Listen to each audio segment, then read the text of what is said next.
up, everybody? It's Sunday night, and that means it's time for Call to Action Live. I am your host, the Belford, and tonight with me, as I'm always blessed when she is here, I'm joined by my fantastic co-host, the biggest Loki fan on the planet, Miss Kelsey Kirkland. What's up, Kelsey? Hello, it's good to be here. It's good to talk about something other than the Loki TV show, which I've done all week, everywhere, on all platforms.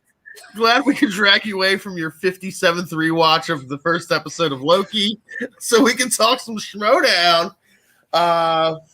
Big week this week in the Schmoedown, as it's oh my gosh, this season is ridiculous. I'm like, it's so overwhelming almost to like every week I'm like, oh, maybe we'll get a break this week and nothing will happen. Oh wait, no, there's a pay-per-view, and oh wait, no, a ridiculous, insane, crazy match happens where we. I don't know how you feel about that, Kelsey. I'm overwhelmed with this season because, just as you said, I'll be like, okay, I bet it's gonna be like a slow week, and then we'll have matches going to overtime that I didn't expect to go into overtime. We'll have a match where I'm like, I need to rewatch that just because like I don't feel like I fully took in how amazing it was. So I'll do a rewatch, and it's just when you think Schmoedown can't get better, it gets better every single time, and it's amazing. Yeah, and then every week it's something new. Like, we've had matches go into crazy amounts of overtime. We've had matches where somebody just misses, like, one question or misses no questions. And apparently sometimes someone misses one letter. Apparently now that's the new standard in the Schmoedown of you better have every single letter you write correct. Otherwise you might not somehow win a match. And that was the case this week. Because in case you missed it, this is a spoiler episode for anybody who's watching. I'm sure you guys know by now that we spoil things. This was from the pay-per-view from this past week, and tonight we are joined by the two gentlemen who participated in that absolute slugfest of a Star Wars match. And we're just going to get right into it, so let's bring them on. First, we have the Major Thomas Harper and his opponent from that amazing match. Welcome, Major. What? You didn't tell me this. Yes, you are joined by your opponent, your fellow lover of certain aircraft or spacecraft. Did I just beat this guy? Hey, you get a chance to beat him tonight. We're the one, the only gold leader. Let's go. You're like a literal Y-wing. The Empire can't get rid of them, and I can't get rid of you. It's true. Shields are up, man. Shields are up. Oh man, we are blessed to be joined by both of you. We were blessed by that amazing match. Holy smokes! You guys are in the thick of the Star Wars division. The Star Wars division, I feel like every week it's something new and crazy, and like I don't know if you guys feel that way as well. Yeah, I mean, like it's pretty intense. It's round one is probably the most nerve-wracking experience in my life because you've got 10 questions, 11 if you do well, and you have just no idea. They're coming from 12 movies, but to what depths and what twisted things will come out of PJ's brain, you have no clue. And our match was a perfect example of that. I thought that was the most well-balanced, or one of the most well-balanced, toughest round ones that you're going to see in Star Wars. And our scores are just not indicative of how tough that was, because there were moments, whether you could see it or not on my face, where I was like, well, hope that whatever popped into my brain is the accurate thing, because I've got nothing else other than these words. Yeah, I remember. Well, first of all, what was the first question? I remember that was like a pretty insane first question we got in the first round. I'm trying to, like you said earlier, like it's hard to remember what you were asked because it all just goes by. But yeah, no, the airspeeder question too. We'll just cat's out of the bag. Hey, that's insane. That's hard. Yeah. Yeah. Well, It you was there. expect something like, when you talk about like that type of vehicle, right? You think like, okay, a tough question would be, or like a reasonably tough question would be like, what kind of land speeder does Luke say is in high demand now that makes his speeder worthless? Like, they at least say that on screen, or maybe even Luke's speeder, because it's just like an iconic vehicle in Star Wars.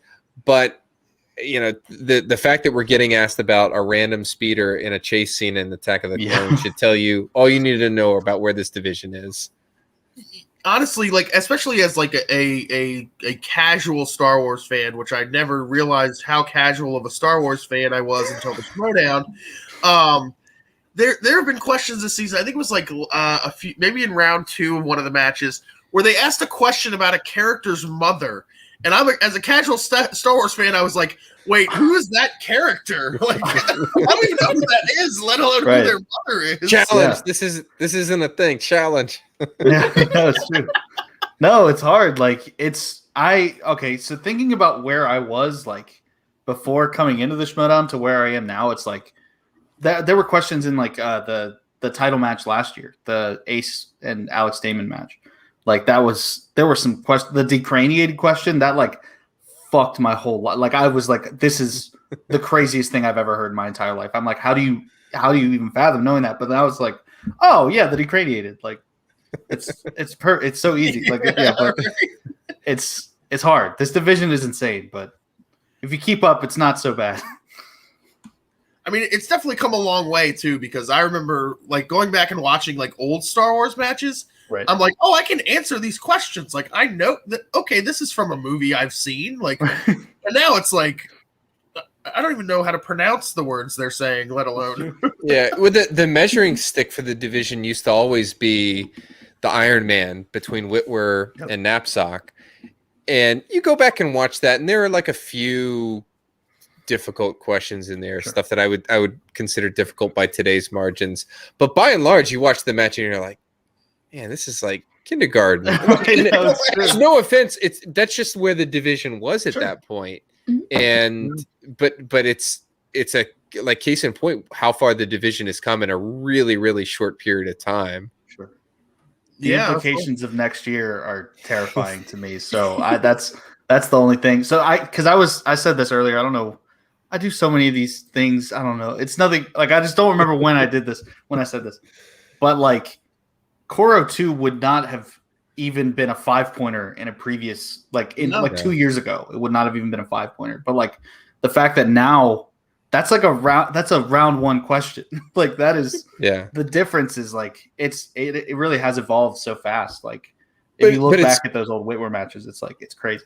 Yeah, but like Whitwer loses on a what is one of the easier, like, change the pace up round 1 questions now, but back then it was a 5-pointer about Captain Nita. Yeah, I was gonna say Nita. And it's just funny. Like, I remember as I was catching up and watching all the old Star Wars matches post draft, I was like, why can't this be the division right now? I'd be like, so good, and I wouldn't even need to work at it, and now I have to work. No, you can't. And that's frustrating. No, but yeah, but I think it's good. And I think the taking round 1 in that direction, like the direction of Demolanta Damon 2, is the best thing for this division. Maybe not my blood pressure or my heart rate, but it's the best thing. And we talk, there's always talk about, where's the division go from here? There's not another movie that's eligible to be asked until 2023 at the earliest. The solution is, go back and look at that FCL match on May 4th and that beautiful, beautiful wheel that they had. And I'll set they had a slice for small screen Star Wars. Set that aside. Look at the rest of the wheel. It's categories that used to be on the main wheel in the Star Wars division, but just have become like round 3 or maybe occasionally round 1 questions, like your vehicles, weapons, and starships. Make those things a slice. Get weird with it and have. You could create your own sort of version of singles where players could request slices, and you could have some bizarre little slices in there that really add, if you want to see some money balling and some like Bateman style strategy get injected into Star Wars in a way that it's just not, because you saw, in the moment, and I think like Gold Leader would probably Please, admit you can this. call me Evan. We're Okay, casual. so let's drop it. Yeah, Evan would like opponent's choice. You're like, what do you do with that? Yeah. You know, Well, you it's could also you could almost pull the unthinkable, get spinner's choice, select opponent's choice, and just and that wouldn't even be a flex. You'd just be like, I don't care. You know, Well, So it's give like me also, whatever. like, how do you prepare for your opponents? Okay, I expect them to get every question right. Right. Like that's what Yeah. like. But if you did have those sort of like niche categories, you'd be like, well, I don't think they know that many, vehicles, or they don't know maybe this or that, and that would kind of like spice up even the preparation, because I'm sure that's how you guys prepared for your opponent, was just to expect them to answer every What question. can you do? Yep. You know, Goodness, my dogs are always popping off about something. I'm sorry. They're Hey, excited. they made their Schmoedown debut. In the they were very. you don't know the loud difference and between a sensitive. Z and a K. Yeah. They're trying to tell me the answer. They know what's going on. It's the Coro to You airspeeder. If you could only just speak dog. Yeah. I know, right? But no, that's the way I think to set, that would be the least controversial way to insert a lot of fun and arguably ease the writer's job, because you think about a category like planets and locations, how wide ranging they could go with that without having to get down to like minuscule stuff that nobody's ever seen or know, stuff that casual MTS watchers could look at and at least have a shot at, understanding and knowing, but you got to be on your toes for it. And you're like, you look at a wheel like that and you're like, oh shoot, what did Evan put on the slice? Is he good at alien species? Like, what can I give him? It's just like the possibilities there are endless, but that's the simplest solution in my mind. Not that there's a problem. It just depends on your view of competition right now. Sure. I think by default, the hardest, I think the one category that everyone wants to punish someone with is the Clone Wars, but that's only going to work for so long, because like I know how hard I've studied that movie. I know how hard Thomas studied that movie, but is it punishment that, like, I look at the Clone Wars and it's a 90-minute movie compared to like a Last Jedi at two, what's the runtime? 2.5. It's almost 2.5. I'm pretty sure, yeah. Yeah, the longest film in the franchise, and there's just naturally, like, when you're dealing with an hour less of material, that's an hour less of quotes, characters. Yeah. I mean, and you also think about the production constraints of a movie like that compared to like a Rise of Skywalker. Sure. They didn't have the budget to just like insert 1,000 characters and stuff like that. No. You look at the cast list, it's literally like 8 people. It's like just 8 people. Well, I mean, that's also like animated versus live action always, because I can do the voices of 40 people as a voice actor, and they might not know that it's me on every single one of them, Yeah. Let me copy paste this weak wave like 500 times. It's a weak way and it's Nikto every single time. Yeah. Just those. Oh, that must be all Jabba employees. No, those are the only 2 character animations they could afford. They said, if you're going to put Jabba's palace, then you're going to get 2 alien species, and that's it. No, what they've been doing recently in the Clone Wars, they did like an Aqualish that looks like the Walrus Man figure, the Kenner Walrus Man figure. They did a Rodian that looks like the Greedo figure, and then they did the Hammerhead with the blue tunic. Yeah. And they've been putting those everywhere. It's even in the Bad Batch they've been doing it too, but they're just flexing funny at this point. Like, we got so much money, we're just making action figures at this point. It's true. Yeah. I mean, it's Disney. They got to get their action figures out there. So, no, but yeah. But yeah, so round 2, obviously, like, you both did very well, because as expected. And then this was your first, each of your first 5-round match. So it was your first, the betting round. We kind of went expected.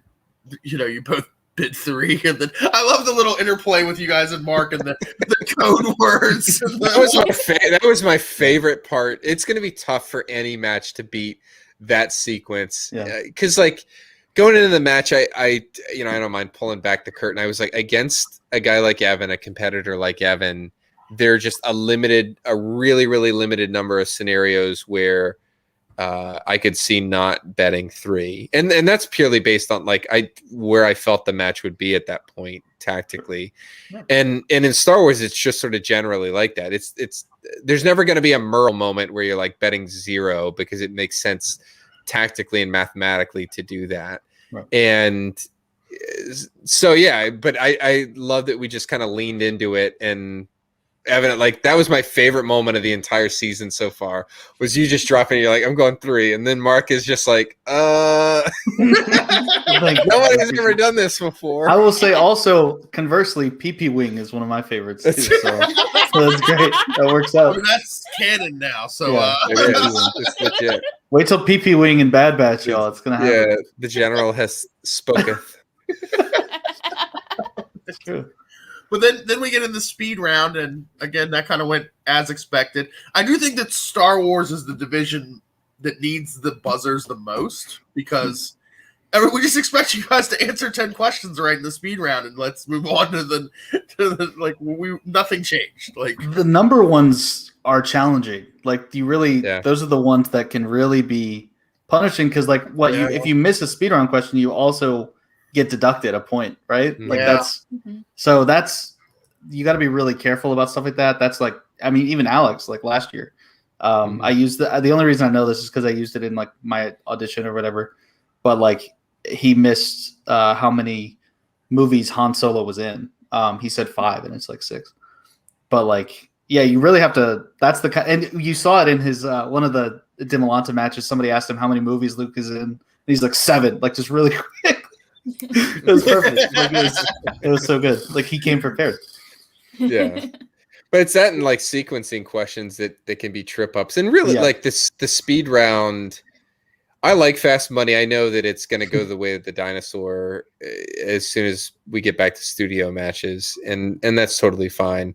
I like it because it's just pure trivia knowledge. It's just an arms race, and it can still sort of change the match. Like the thing that I don't like about the buzzers is that, and maybe this changes if the technology changes and they go to like a computer controlled system where it's like legit who pressed the first button. The computer has detected it, not somebody's eyeball trying to decide.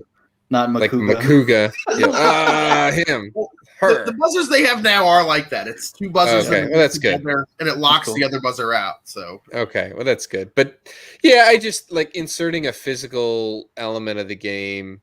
I don't know, but it is what it is. Like that's the core that was the core of a 5-rounder before the digital age. There was no such thing as fast money. So I like the fact that it's shorter. What's it, like the buzzer's 5 questions instead of 10? Yeah, 5 instead of 10. Yeah. The one thing I thought they should have done for the speed round that would have changed it up was, whoever's in the lead picks if they want to go first or second, and then if they pick to go first, however many seconds they take to answer the 10 questions, that's all you get. It cuts off.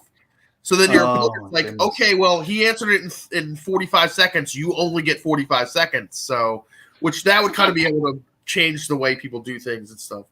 That's pretty crazy. You definitely don't pass in the Star Wars division in the speed round. That's for sure. Especially in these matches. Like, Evan, you were moving at a good. In spite of your pass, we finished at the exact same clip. I think.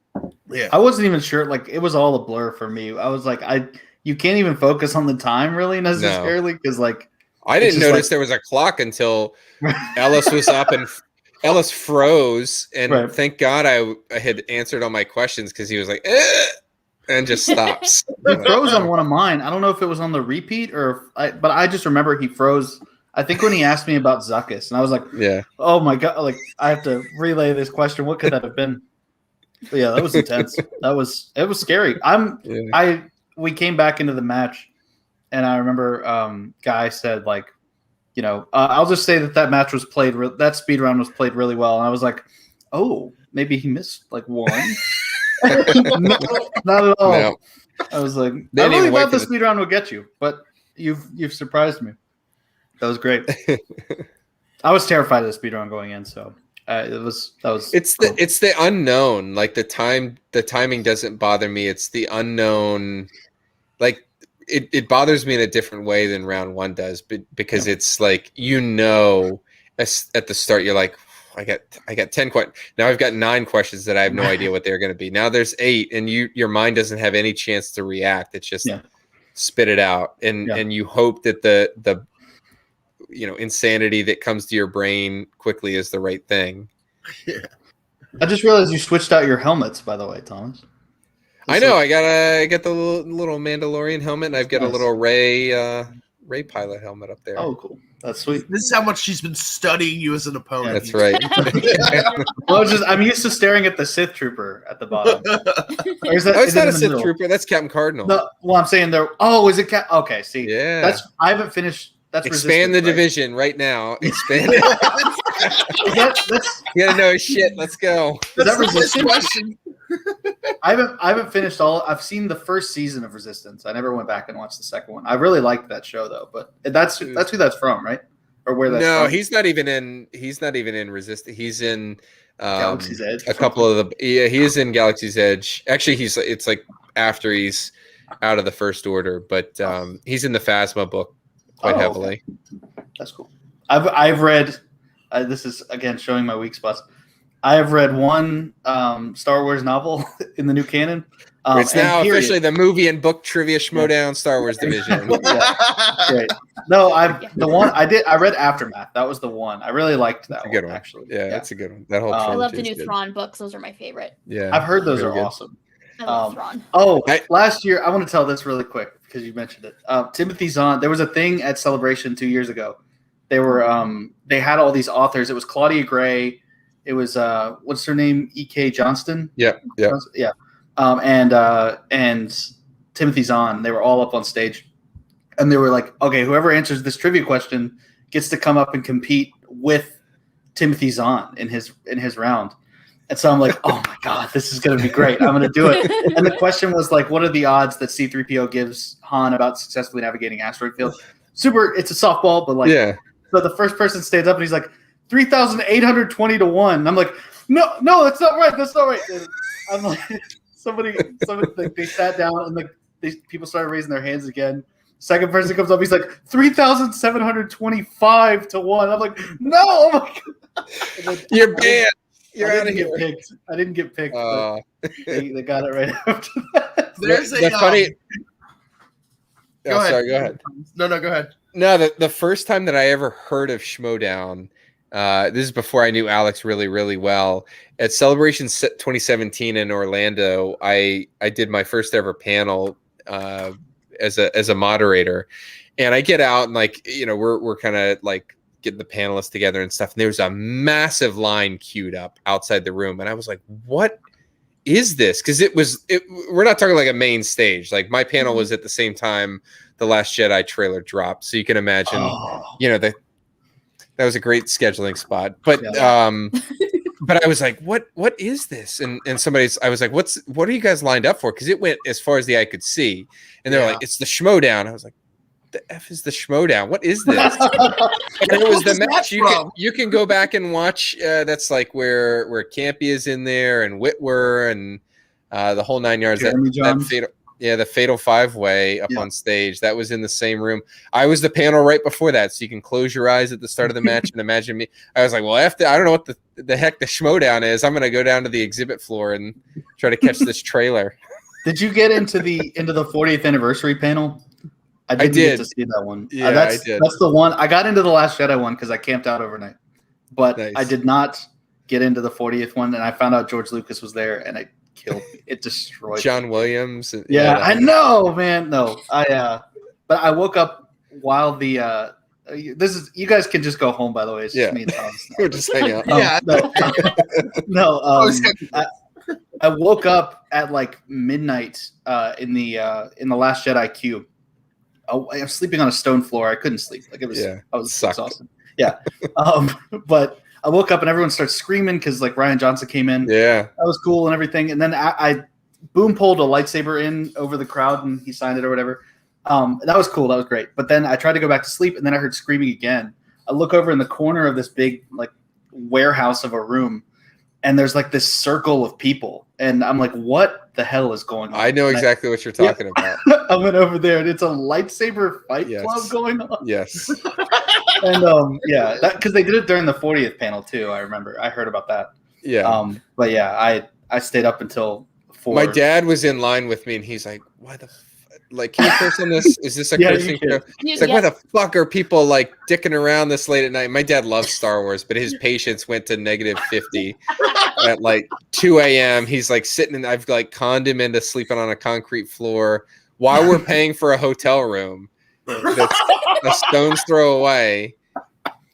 So yeah. The change in 2019 to that lottery system was like the best thing that ever happened. I agree. I was bummed that I didn't get into the Rise of Skywalker panel, but I was. It's still a much better system, I think. So continue that celebration. Yeah, you know? that's my like. There's a less an endpoint to this conversation, and it's that my only goal here, the belt is secondary. I want to be like enough in Christian's brain that when Celebration next year comes up, that he's like, I need some competitors. Yep. Thomas is still pretty good. He could do well. Thomas, why don't you play with us at Celebration? I'd be like, all right, I'm there. We got to do another the goal 5-way. here. I'd love that. Yeah, that's the only goal here. The belt is, whatever. If I win it, I win it. If I don't, I don't. So it's all about playing on a very small stage. It's all about people coming up and recognizing my gold jacket at Celebration. That's all I was good for. What if people are cosplaying as you? Oh my god! No, I just found out today because I saw Thomas's post. I just found out today there are gifts of me now that somebody made. You come up. Like, I have a GIF keyboard that's on my phone. You come up when I search Gold Leader. It's horrendous. Because I was about to say that's blasphemous. That's incredible. I am very, very much excited about that. That's how I know that I've made it. I'm in the Schmoedown officially now. I have gifts. I have 3 of them. There's 3 gifts of me. Yeah. There's 3 of Thomas too that I've seen. That's right. That is when you know you've made it. Is if you're a GIF in the Schmoedown. It's funny you're talking about that panel with Timothy Zahn where people were kept answering the wrong answer or whatever.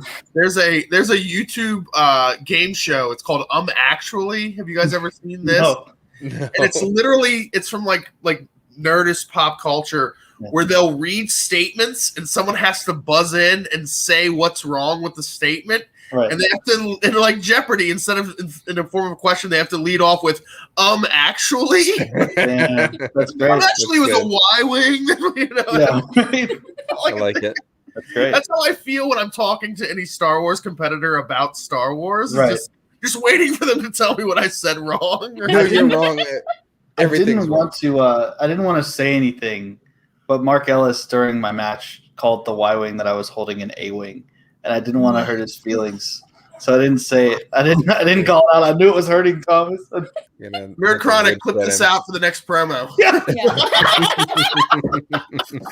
Please do. Mark, we're on. You're gonna get demoted. I'd been calling him Colonel Carrots. He's about to be like Lieutenant Carrots. Private Carrots. Yeah. But yeah, another great match between you two. What were you thinking in round 3 as we head back to the match? Were you confident, Evan? Were you Was that which one was that? Round 5. I'm sorry, not. I was like, wait. Round 5. I was pretty okay. I think there's a part of me that really knew as soon as I missed the Koro question that I was like, oh, this is over. Like, I think in the Star Wars division, you have to kind of realize how punishing any kind of miss is. And it's like, when I missed it, I was like, this is going to be like, if I were to win, it would be exactly like Ace and Dimolanta during the tournament last year. I was like, if that were to happen, I can't imagine like how I'm going to react to that. Like, that would be the craziest thing in the world right now. It didn't happen, obviously. But yeah, round 5. Yeah. Okay. So I was pretty confident going into round 5. I was like, I don't think I'm going to miss any more. Like, hopefully the round, like the 5th question, the 5-point question, that's what it is. That always just like when I know that the game is riding on that 5-point question, my heart just sinks instinctively. So I know that I have to hit this in order to survive. And it's like, wow, like this is, and they're always super intense too. Like the one that Zach got was incredible. Like he got to name Palpatine's 2 advisors. I thought he was going to name one of them, and he's like, name both. And I was like, oh, snap. Excuse me. I had at the time of the match, I had forgotten Janus Grujatus. And so I was like, what is my 5-pointer about to be? Like, oh my God. Like, that scared the shit out of me, man. Like, but yeah. What was your 5? I'm trying to remember what the 5 Godspeed Rebels question. Oh, yeah. I knew that. I was like, there's no way he doesn't know this one. That's like, it was written to the like in the grand pantheon of 5-pointers. I wouldn't say it's like on the upper echelon, but it was a well-written question. That's a great question. If you don't know what you have to know what the anodyne is. You have to like think about the moment in the movie where like you see a lot of ships get destroyed in that movie, and that person doesn't have a name. That character has no name. And which is crazy. Like, you're gonna name Mark Hamill's children's characters. Yeah. But no, and so there's like some sequencing in your brain that has to happen. And there's a world in which like, you could know Last Jedi pretty well and your brain just like farts on it. And if I had 3 JTs, but like, there's a scenario where you run out of time on a question like that and you just don't know. Or you throw up a guess and Godspeed Rebels isn't the first thing that's probably going to jump to most folks' mind. That was a good question. That was no knock on the question either. I instinctively knew. I was like, he's got this. Like, this is well, it. Also, like, we've seen quotes like trip people up in the past. Yeah. Just the wording of the quote. I mean, the most famous one of all was in the IG. The "Don't Tell Peter" versus "Don't Tell Harry." Oh. That's misses it by a name. So I mean, like, quotes are always. By the way, that scene in Spider-Man is fucking awesome. I love the Raimi trilogy, so that's great. I didn't know about that question either. Yeah, that was intense for sure, especially to do it at a live event in front of I think that was at San Diego that wasn't Comic-Con. It was at Collision. That's right, it was at Collision. Yeah. But yeah, so I mean, quotes are always, we've seen quotes just mess somebody up. You've seen it repeatedly in this division this season. With me, like in the Ace match, you talk about you could be having a very different podcast right now, because of that one quote question, and so it's what was it again? The Revenge of the Sith. Is that the killing? That's the killing younglings one. Killed younglings, yeah. And that was just it's about how the question is written and what context clues you have, and then I'll say in that case it was the word "done." The quote in the movie, like my brain was expecting, if you want the exact end of the quote, you're going to get the exact preceding portion, and that's not the way the question was written. Yep. And so the word "done" just kind of threw my brain for a loop. Sure. And but you never know. Like that match turned out differently, but it's like I said, add a slice like that. You want to see people tremble. It's not mixed bag. It's not heroes and villains. It's like a who said it or that kind of quote that you'll see some tacticians go to work on something like that. We've seen a lot of those questions this season too. A lot of the who said it or things like that, which is always crazy because you again like kind of like your mind's trying to like narrow things down, and you eventually almost always get to a point where it's like A or B, and you almost kind of just got to guess on it. So. Right. No, it's you made hot league. What's that? I was gonna say it's a hot league. It's very intense these days. And like you guys both came in at like the exact kind of like just a very interesting time in the league because last season was great. Yep. But last season just feels just like a preamble to this season. Yeah. Because before last season it was like Alex Damon and the field, Yeah. And now it's like you don't know what is going to happen. Yeah. I mean, like case in point, coming into this season, because everybody likes to talk stats, right? The stat coming into this season was like Laura Kelly's got the #1 contender match. Like forget her record, but she's at like the highest accuracy percentage of the league, like a hair better than Demolanta, a hair better than Damon. Yeah. y'all know me. I'm a very humble guy, but like if you toss out the couple like oddball questions in my ace match, like or just like let's take it on face value. Like Evan's got a better accuracy percentage through 4 matches than I think anybody has been able to maintain through 4 matches in their Schmoedown career. Yeah. To include Damon, to include Demolante, and to include Kelly. So that's where the competition is at. And we haven't seen enough of the rest of the competitors, I think, yet this year to know whether that's going to be a trend or just, Evan, you're just a cool guy that doesn't know how to spell airspeeder names. That's it. Dude, you sound like an arrogant son of a bitch. Jackass. The facade just drops and we actually hate each other. The real major comes through. Here I am. Look, you know what? I've put up with this shit long enough today. I'm just... humble people usually say, I'm a real humble guy. I promise you. It's like saying, no disrespect, but let me just disrespect you. Yeah. But no, that's a significant and I don't think that's gotten a whole lot of traction. I am pretty active on Reddit and I watch stuff like that and I don't think enough credit has been given on that. I'm not including myself in this discussion because quite frankly, I missed the questions. I didn't challenge them. So I am where I am. But that's to navigate through 4 matches, and people don't also realize Ace is probably the only person that does realize this because he ran the gauntlet last year, and Demolante probably does as well because he ran it just with that slightly different result. But playing 4 matches back to back is brutal. Yeah, it's absolutely brutal. And even though, and I'm lumping in the first non-tournament match because there was not much of a gap in there, but staying in that sort of fighting shape is not easy. Staying at that level is not easy. And then you finish a match, and what people don't realize is even in a tournament setting where you win and you've got a match coming up, you don't know when it's going to be. In some cases, that other match hasn't been played yet. Yeah. And it's a big question mark. And so even in a compact period of a week or 2, that can be a big difference mentally where you're like, well, let me adjust my prep for the next 5 days. I think I have 5 days. Oh, now I've got 10 and I've got an extra 5 days to stay ready. That can be taxing. And so to maintain that sort of preparedness, but also have it, actually translate into, in-match accuracy, that it takes a lot. It's not, people are like, oh, these Star Wars competitors just it just comes naturally. And that's the way it is. You're seeing the end result.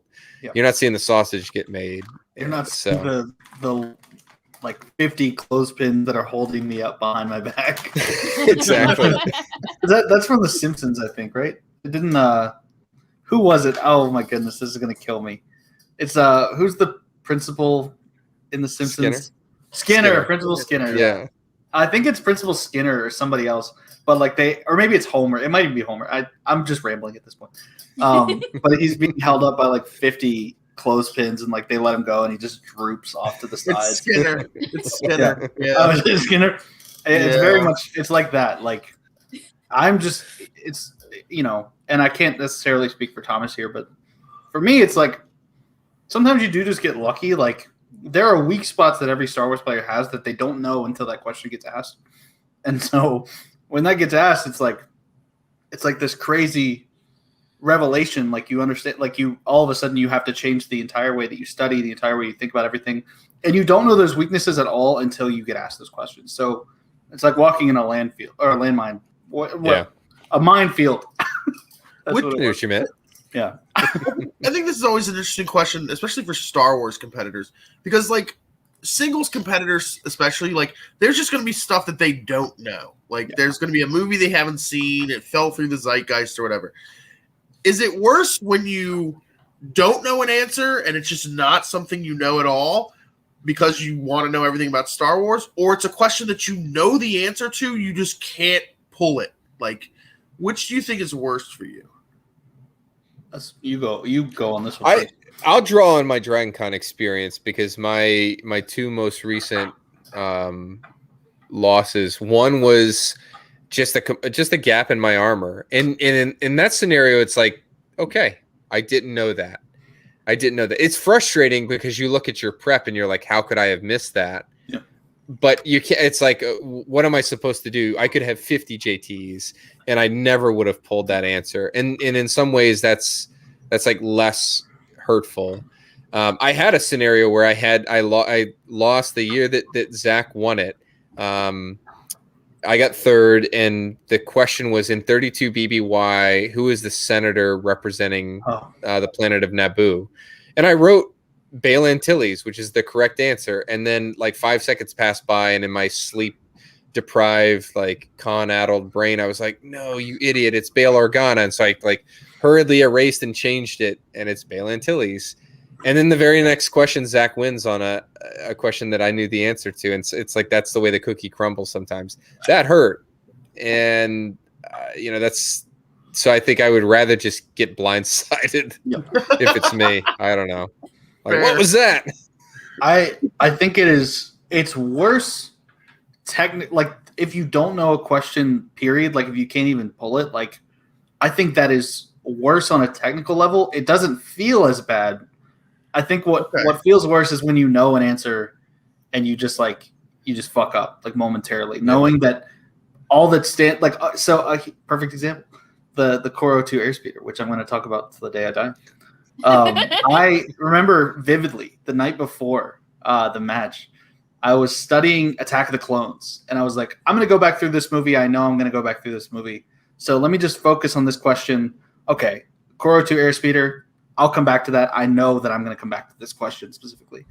And then I didn't go back to it. I ran out of time. So I ended up not going back to that movie at all. And that's the kind of stuff that really hurts. Like when you know that you're so close, yet so far away. But like when you miss a question altogether, that's like, that you don't know, you're just like, oh, like, okay, I'll study that next time. But like, yeah, it's more personal the other way. I feel like every Star Wars competitor has like this, not the same, but the top tier Star Wars competitors, especially when they miss like a big 5-pointer, and then their opponent gets a 5-pointer, and they almost always feel like, well, I knew their 5-pointer. If only I'd gotten that one, or like, I picked one of these random 20 numbers, and I found the one question that I didn't know the answer to. No. I also recently, just as Thomas said before, peeling back the curtain a bit, this is going to be so fucking stupid sounding. In my head, entirely up until this point, I was convinced, even though I've seen this movie 1,000 times, I studied every detail of this movie, I was convinced that Bail Organa was in episode 1 as well. I thought, I was like, because I was trying to figure out how many movies he was in. I was like, 4. And I was like, but no, he's not at all in the first movie. So little gaps like that scare me. Like it could terrifying. Be like a Mandela effect where like in your mind that happened. Like somehow in your mind he is in that movie. Right. No, it's weird. I mix it up with the scene in Attack of the Clones when all the senators are in Palpatine's office. So in that scene, I'm mixing up Captain Panaka's line with something that Bail Organa said. So like I'm basically in my memory, this is exactly how the scene goes.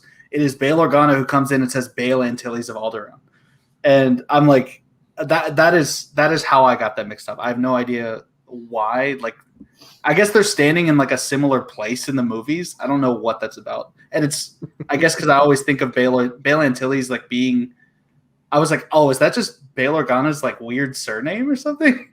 But it's not. It's two different people. So anyway, just showing my weaknesses. Nice. That's what we're here for. Show them for everyone to see. Yep, that's exactly. The hot scoops. All right. All right. Well, we have some chat questions. Kelsey. Yes. Kelsey, what you got? We'll do a couple real quick before we do plugs for what we're working on. The first one I'll do is from PC, which is favorite Star Wars related thing you own. Oh, I got some. You go ahead. Oh no, I have to think first. I'm sorry. You go ahead. Not you that, have a massive. Not that collection. Dumbass license plate behind you. I know it's not that. No, mine. Oh, yes. I am very, very. In spite of the volume of stuff that I have, I am like horrendously sentimental. So I have all my stuff from when I was a kid or whatever. But probably it's not the. I don't know what value it has or anything like that. But as a graduation present, my dad got me. Like traded away some of it. My dad's an art teacher, public school teacher, and growing up, I always went to this comic book shop that's owned by his like long time friend, and the guy is like a massive comic book art collector, and knew Al Williamson, who if you know Star Wars comics, was one of the first illustrators of Star Wars comics, but knew the guy going back, and when Al Williamson passed away some years ago, was actually in the will and inherited some of the artwork that he had. So my dad traded, I didn't grow up from a family with a lot of money. So I'm graduating, but my dad, without me knowing, traded away some of his like pieces and got a page, like an inked, hand-drawn page of an Al Williamson Star Wars comic, and like framed it up for me. So I like that will never, I don't care what value it has, it will never leave my like cold dead hands. But Right. like that, like I'm looking at it right now. It's hanging up on the wall opposite me right now, and it's like, it just has those memories attached to it. And like knowing that he sort of went to those lengths. I don't know what he traded away, but like, obviously it was that important. And so yeah, that'll always be. I could lose like all this shit, and as long as I had that I'd be good. Good to go. Wow. Well, enough of that dumb bullshit. Yeah. No, Your dad sounds like a real dumbass to make a deal for you. I have a couple answers just because I'm gonna be that guy. For sentimental reasons, probably my favorite thing in my collection. My mom got me this. It's like the old, back when they were called Force Effects. I guess the Hasbro still calls them Force Effects lightsabers. But what really kicked off my Star Wars collection was like, my mom got me the Anakin Skywalker Episode 3 Force Effects saber back in like nice. 2010. It's beautiful. It's so great. I fell in love with this thing. Like, I was filming Star Wars parodies at the time. Like, this was when I was just becoming a filmmaker. So I was trying to find a way to make lightsabers, but I didn't have access to like really nice effects. So I did a bunch of camera tests with this one to see how it would look. And it looked real on camera, but like I ended up learning how to do the effects anyway. But that's beside the point. That's probably sentimentally like the favorite thing. I have a couple like I've been recently trying to get into collecting props and like the stuff that's in the movies. That right there above my shuttle Tidarium is a storyboard from Empire, where I guess it has like a yellow piece of tape. I guess they were like pinning up these things on a bulletin board and like marking which shots were done. So there's that. This very cool.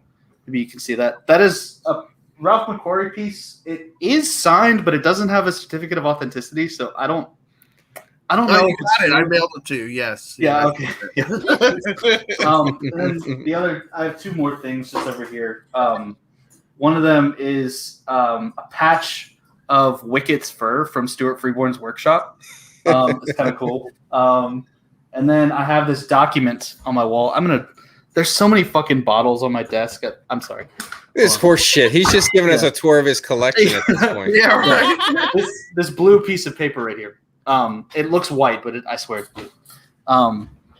It is a call sheet for Return of the Jedi, but it's when they were trying to not get gouged on rates for locations. So they changed the name to, the story is Blue Harvest.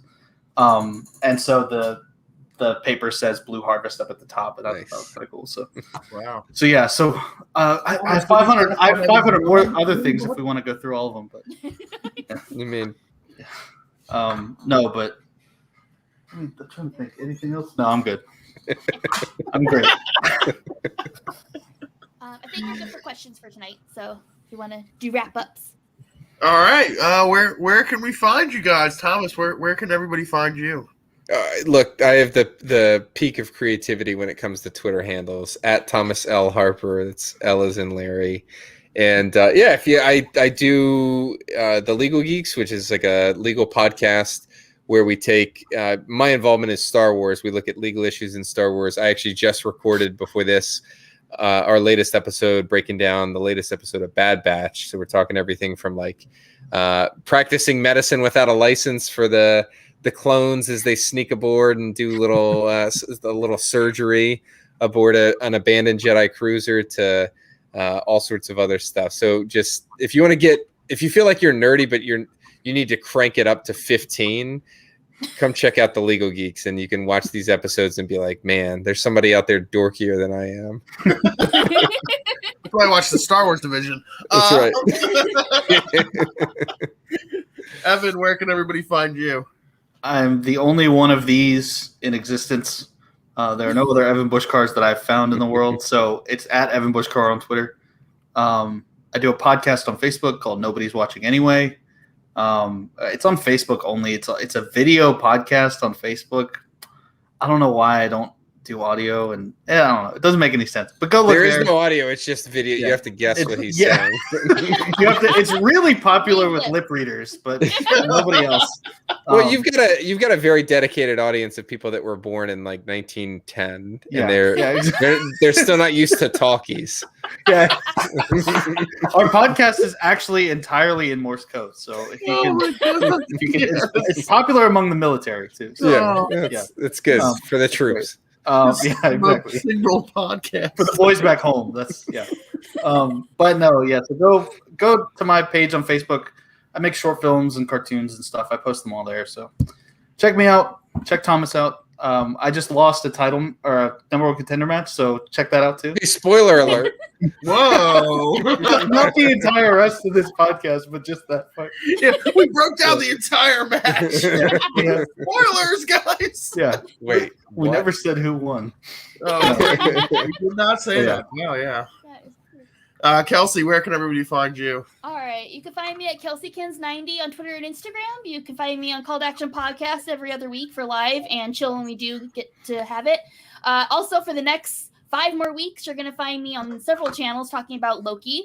I am on the Schmo Me the Money channel and Cinefanatics on Wednesdays, and I'm on Jesse Swift's Flick and Reel review on Thursdays. Check me out there. If you love Loki and want to hear Kelsey talk about Loki, you get 3 different chances to do it. Well, everybody, you can find me at Mr. Billy Belford. Also, you can join our Patreon Call to Action /Call to Action. We do a podcast, an audio one. It's on anchor.fm. So if you guys can check that out. And I'm here every week for Call to Action Live on Sundays. I just really want to thank you guys so much for joining us. It's always a pleasure to talk to both of you. I've been saying it a lot this year. You guys are friends of the show. Whenever you guys want to come on and cut up some Star Wars.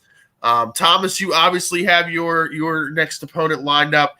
Evan, I think you should just continue your Dragon Quest. You might not have slayed this one, but there's a Damon out there somewhere that maybe you can go play and the weeds. Yeah, I'm in Molly Making the Damon weeds, now. folks.